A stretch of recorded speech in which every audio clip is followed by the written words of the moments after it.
Please sit down, everybody. The next panel is already waiting. As I mentioned in the beginning, now in the afternoon, we're starting with the funding part. So the panel that we're going to have now is about how to finance your blockchain venture and talking ICOs versus traditional funding. This time we have Yavin, who's the CEO of Cointelligence, moderating the panel. But as I know, after eating lunch, maybe you're all a bit tired, so I would like to do a quick countdown for our speakers to get started. And in order to do so, I would like to ask everybody to stand up again. Yeah, it's actually better if you put down your plates, glasses, right? We're all going to look a bit stupid now. Raise your hands, please. All right, and now we do a countdown. We count down from 10 to 1, and we jump each time. So 10, 9, 8, 7, 6, 5, 4, 3, 2, 1. Okay, stage is yours.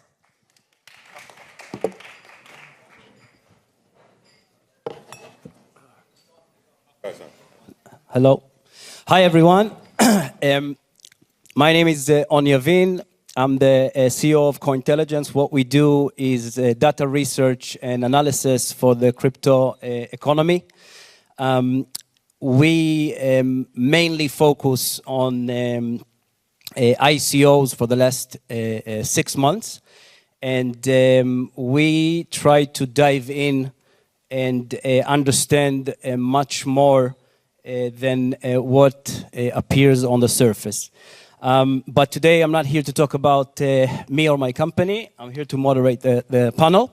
Thank you everyone for coming. Thank you for the speakers. And I'll just let everyone introduce themselves, and then we'll start with the different questions. Please. Good afternoon. My name is Fabian Westerheide. I run a Berlin-based venture capital firm called Asgard with a focus on artificial intelligence. And I'm here today because we have tokenized our funds. So we have given out a security token, which is asset-backed and equity-backed for everyone who wants to have a share in venture capital as well. Hi, I'm Nicolas Biagosh with Postera Capital. We're helping professional investors gaining access to the asset class of crypto assets. And this we do either by showing them how to trade and store assets, how to build portfolios, how to invest. For those who don't want to do it themselves, we have just launched the first fully EU-regulated fund, which is investing into crypto assets.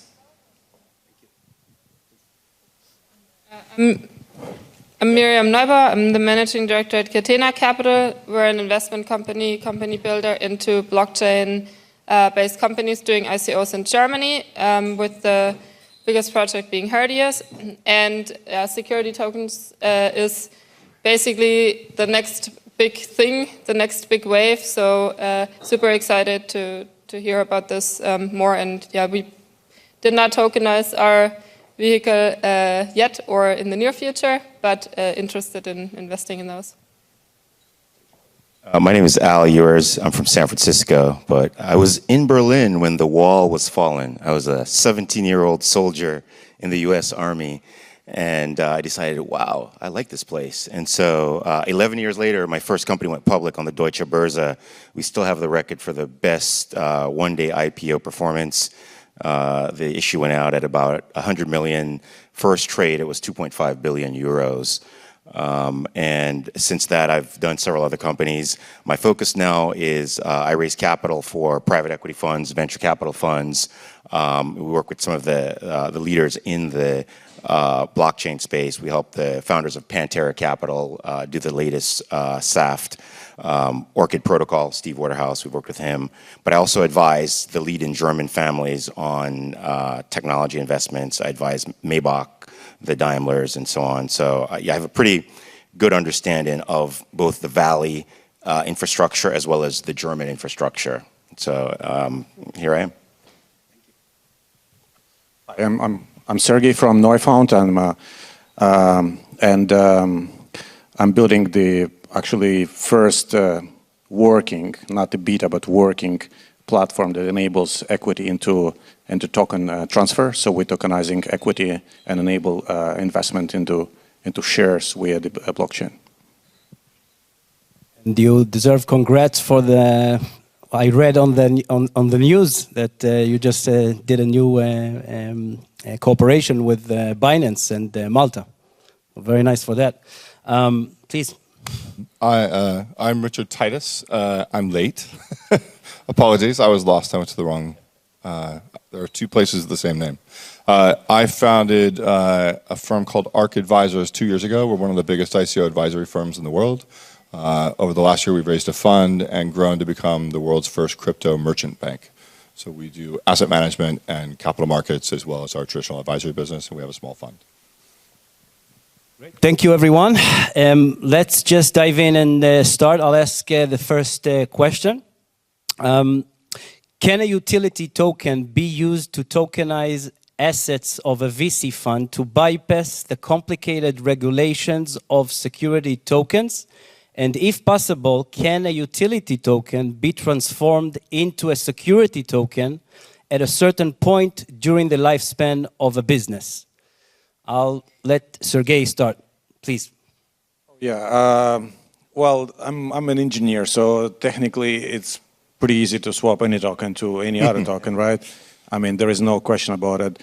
But quite frankly, I don't see utility token absorbing the function of securities, and nobody would notice this. I mean, like, so why would we name black white and then try to basically name it otherwise? So I would just straight away would rather go in the naming your token security token instead of, like, you know, playing with the regulations and say, oh, you know, it's still a utility, but you're gonna be making money out of this, right?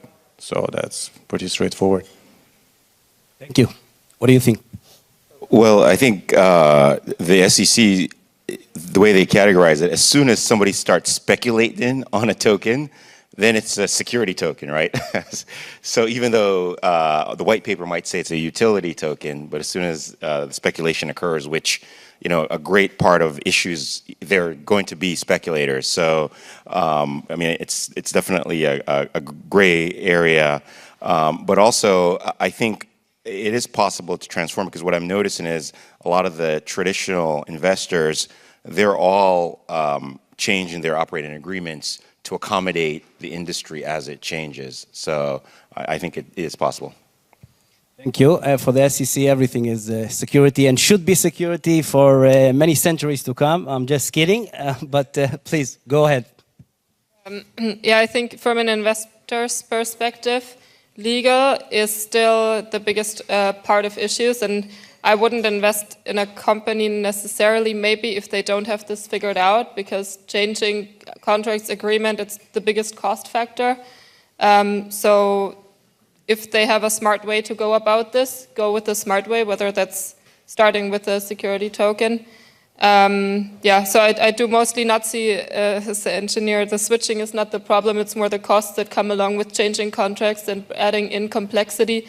Once that complexity is coded into a platform, it gets even more complex to change once it's automated if you have running code, as is with any big system. So I think put thought in first and figure out a medium-term strategy is, to me, makes more sense. Thank you. Please. I do have a little bit of a regulatory and legal background, and I can tell you that it's not a good idea to bypass the law, because even in spaces that are that new, regulation can become like very pragmatic. And if they see something that they want to regulate, they're gonna. And that's what we see right now with security tokens. And there are different standards that are being applied in the US and here in Europe. So the Swiss are looking at things differently than the guys in Liechtenstein and again here at BaFin. But the general idea of designing something for what it's not supposed to be, not a good idea. The other way around maybe, you know, so something can start as a security token and eventually morph into more of a utility token. If I may say so, I completely agree with you, and we see these days that founders of startups are being indicted because the SEC decided that they were issuing a security token, even though they didn't say it, and it should be a very, very big red flag for everyone. Please, what do you think? From my perspective, it depends a little bit what your intentions are as a company. Do you want to raise money to finance your operations? Then you should never sell your product like they used to do in Kickstarters or Indiegogo or Seed Match and so forth, because then it's revenue and should be taxed less revenue, and you also have costs with your revenues. So if you raise money as a mean, it has to be a security token because it's equity backed or asset backed or something like this. And then we have regulations for them. There is existing law in every country. Just have to figure it out. But if you're doing a utility token, you have to know it's gray zone. It's could be highly illegal in many countries, and it should not be a main goal to raise capital for this. But many thought it is this way, and that's why they went for ICOs, which are not the most transparent way. As an investor, I would say investors don't care.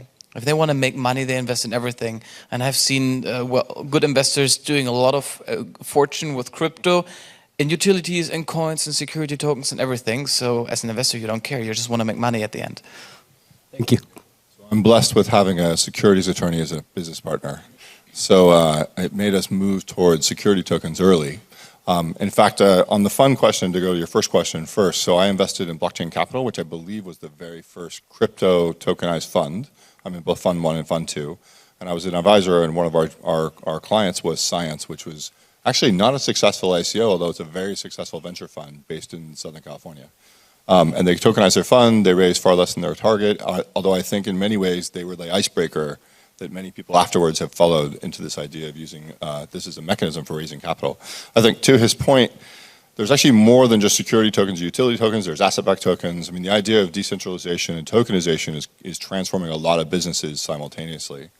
But I think when you're investing in a shared venture and you're expecting a return greater than the capital you contribute, that's a security by any sense test, even if you write in your papers it's not. And there's a whole bunch of people, I think, who raise money under a different set of rules or understandings, accurate or inaccurate, who are going to need to normalize that feeling. And actually, we're seeing a lot of utility tokens from last year of our clients actually building a security token now and doing an air swap or an airdrop. And I think that as we see the ecosystem evolve, that's what's going to happen. I don't actually think the SEC is going to put anyone in jail for making a mistake. I think they're going to go after bad actors or people who, once informed, don't amend or change their behavior. This is my intuition. I don't have any data on this, but I've yet to see the SEC go after anyone really that wasn't a bad actor or raised money for the wrong purpose or didn't do what they said they were going to do with the money. Thank you. To the next question. Some members of the crypto community believe that the airdrop model, for example, EOS airdrops, is expected to start replacing the ICO crowdfunding model during the next few years. Can using airdrops instead of ICOs make it easier to comply with government regulations when considering security tokens? Please. I think it's a very legal question. I mean, probably Nicolas is the best guy to answer this. I mean, the airdrop is just a protocol. You could build it at any platform and enable the operator to apply a large amount of tokens to certain accounts. So that's pretty easy engineering-wise. But legally, I mean, like, that's probably, we have to skip my part and... So the Orchid protocol, SAFT, was an airdrop, and it was 4 times oversubscribed. From all the ICOs that I've seen or participated in the last year, I thought theirs probably went the most smoothest. So in terms of experience, I think it has a pretty good chance of becoming a standard, just based on that one particular. But also, it was an exceptional capital raise with an exceptional founder team. So that's the only variable I think. Put some, I wouldn't say no names, but some lesser known names in there and see how it performs, and then that I think would be a better gauge than say a rock star team. So, thank you. What do you think? So to handle regulations, I see airdrops more of a marketing tool and to reach distribution and fairness among who owns a token and who gets it. From a legal perspective, you have issues like everyone that set up a token fund usually restricts it for accredited investors because it's hard for publicums at people to invest in it. So changing that law would be ideal from my perspective to let people with less income to also participate in the same ways to invest and profit from it. Versus airdrops, I don't see them as a replacement for making funds accessible to the everyday person. I see them more as a way of marketing and influencing the distribution and as a governance mechanism even to depending on who owns how much of the airdrop tokens and so on in relation to the total amount. Thank you. I'll just clarify for the next speakers. When I'm asking about it, I'm asking, that's the first part of the question, but the second part is also about your giving away tokens, and then you can take the tokens and you can start trading with the tokens when the time is right, when it's possible, if it's possible. So how would the authorities look at this? Because you got it for free and then you started trading it. So can it really replace, or it's just another thing that's being done to like you said, like not it's like playing a game. Sorry, you said it. Like don't take any risks and so on. So please, if you can answer the two questions. I might bore everybody a little bit, but you know the protocol doesn't matter. You know, whether it's an ICO or the format, doesn't matter. They're going to look at it and they're going to apply their legal standards and rules, and might bend them a little bit here and there because it's a new situation. But that's fairly it. And that doesn't apply to everything. You know, it's a little bit what looks like a duck, walks like a duck, you know, probably is a duck. This is at least what I see pretty much everywhere in the world. The other thing is, and I do disagree a little bit with you. I think for more institutional money to move into the space, having a solid legal framework and projects that are working towards applying the law correctly, that will make a big change. Because that's what we see in our fund at the moment. For bigger institutional money, that's what's keeping them from investing. But this is a question of risk. Yes, I mean, there are investors out there who buy something which is money laundered, who invest into drugs and other things. So you have a huge range of people with money, and some have high risk affinity, some have very little risk affinity. If you want to have the main investors in it, yes, you need to have regulation and assets and framework. I totally agree, but it still is a personal risk affinity. As an investor, I meet every day people who say, yes, AI is the future. And oh, I don't believe in it yet. It's a question of the personal risk and perception. And to your question, what I have learned is government everywhere in the world, they always make sure they collect taxes. That's the only purpose of existence, is to take money from those who have earned it, to give it to the others who haven't. And that's, so they don't care about the protocol, but they will make sure if you get something for free and you make money with this, they are behind you and they want a piece of this. Thank you. Please. I'm not quite sure I agree with this politics, but I do think that the balancing act of sort of regional taxation and legislative issues with the sort of goal of companies to get the widest distribution of their tokens and their protocols, those aren't actually in conflict. So what I think is really interesting about the airdrop mechanism is it allows for more people to have a token. And like, we're still inventing this economy, but one of the things people didn't understand is, I was involved in a project last year called Poet. Some of you might know it. It was on paper, the most successful ICO last year. We had a 400% rise in value. We only did an $8 million raise. Finn Bushi wanted the whole $8 million. We didn't let them, but this is a problem, right? When you have a company, you don't know how hot it is until you go out on the road. And if you do a sale, you often find out too late that there was $100 million of demand for an $8 million raise, which would have changed the way you approach the market. And so I think the airdrop mechanism is a really interesting way of getting your token out there, particularly if it's a protocol that people are going to be using. You do intend for this to be a utility. As a security, you have different problems, which is asset value. So I've been investing in startups for 25 years of my life. I've started 17 of them. The argument about what an asset is worth has been a can that we kick down the street every time we have the meeting in every one of those conversations. And what we've done with crypto is done the exact same thing, and we continually push this valuation question, and it is actually the number one problem with, I think, our model today of fundraising, is that no one knows what these companies are worth. Right? Eternity may be worth $1 billion, it may be worth $1. I tend towards the higher end of that spectrum, but there are others that don't, and that's what markets are, and this is what capitalism is. So I think that the answer of airdrops is it's the newest mechanism to try and do yoga around this sort of regional legislative limits on what you can do as you build global brands. And I think some of those limits will have to be limited if companies are going to be successful, or the regions themselves will fail. But I think the founders will always do the thing that makes their company the most successful, despite regulation. Sadly. Thank you. The next question is, with the emergence of more ICOs based on security tokens that comply with SEC regulations, can we expect to see a greater flow of institutional money into the cryptocurrency space?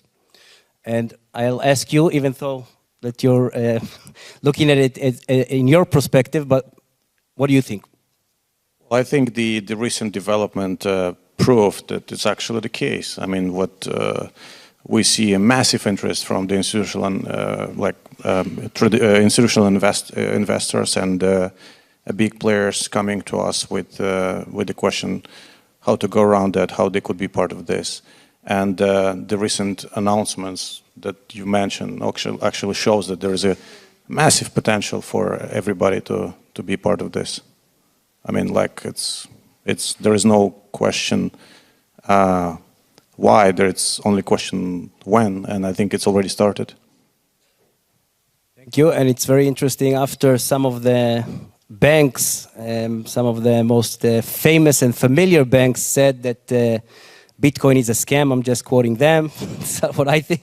But Bitcoin is a scam, and everything is money laundering and crime and so on. And now they're building trading desks. Please, what do you think? So I agree 100%. I was just recently at an event, Southern Germany, Old Castle, and it was moderated by the former reserve of the Fed, Tim Geithner. And it was all the old German families. They're super conservative. And the topic was investing in Bitcoin and blockchain. So to see that kind of acceptance after several years, it shows that the real institutional money has now accepted it, and we'll be deploying capital very shortly. Thank you. Please. Yeah, absolutely. I think lower risk.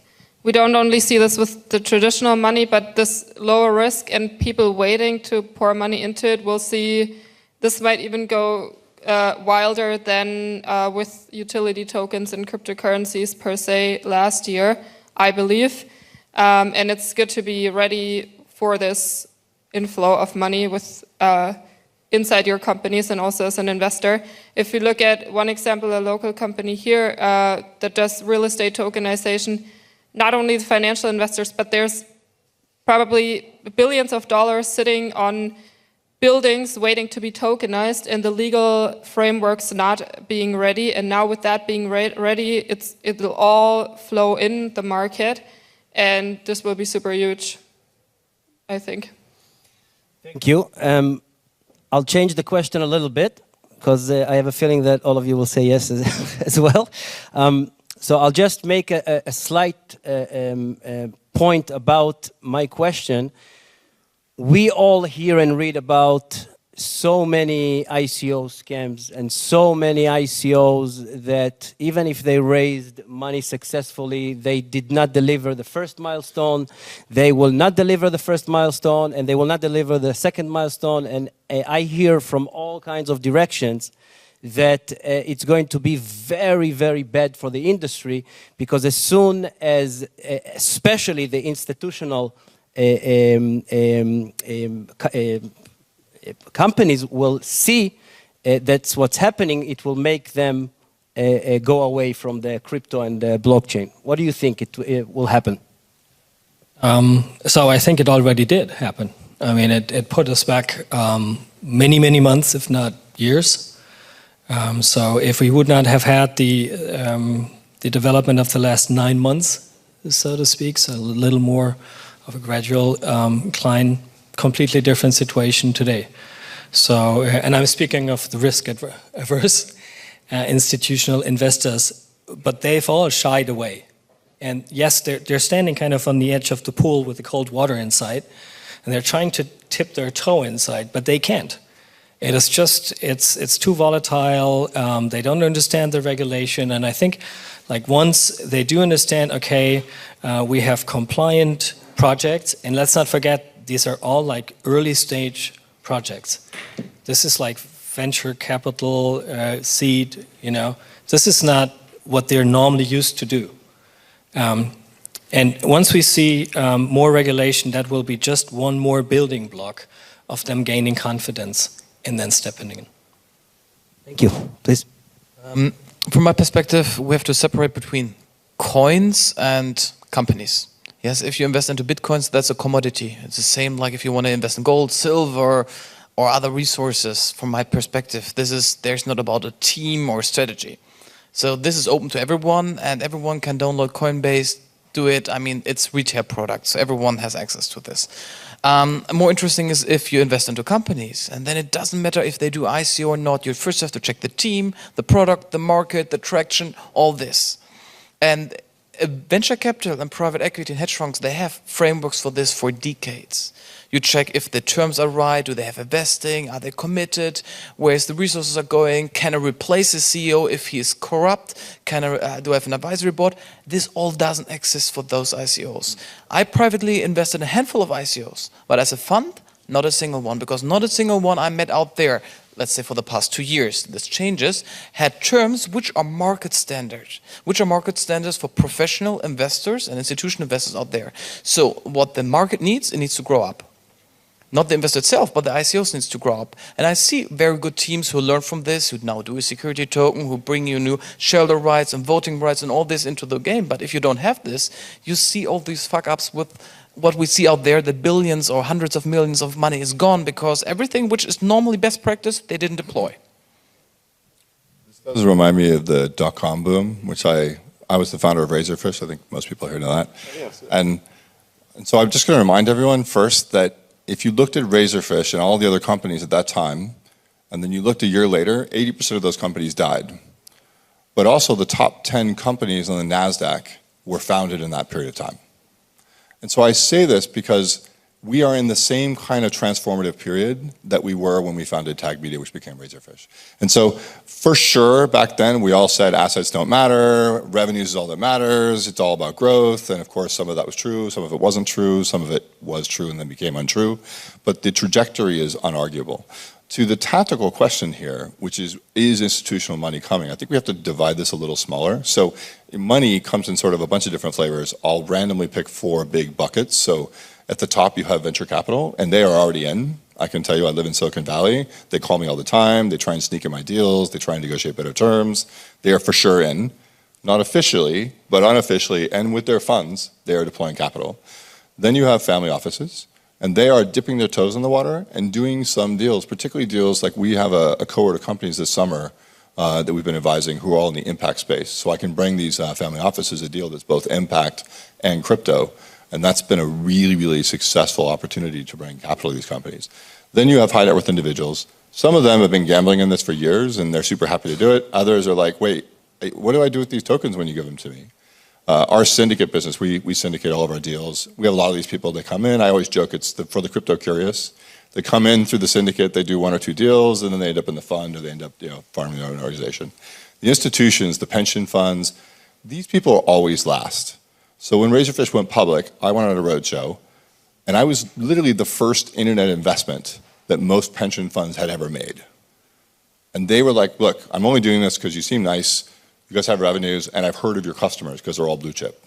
And I think this is literally the same thing we're going to see now. So we are in the early stages of a giant revolution, and capital is still working it out. Now, to governance, I totally agree.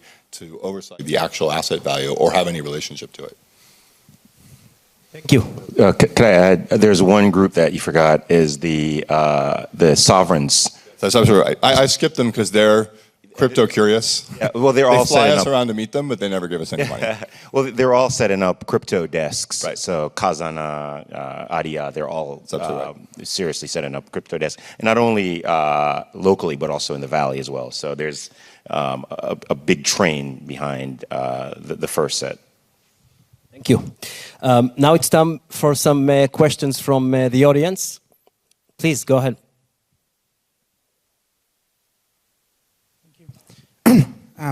So my question is regarding your expectation to invest in startups, because in the classical world, you prefer preferred stock, I guess, as equity when you invest in a startup.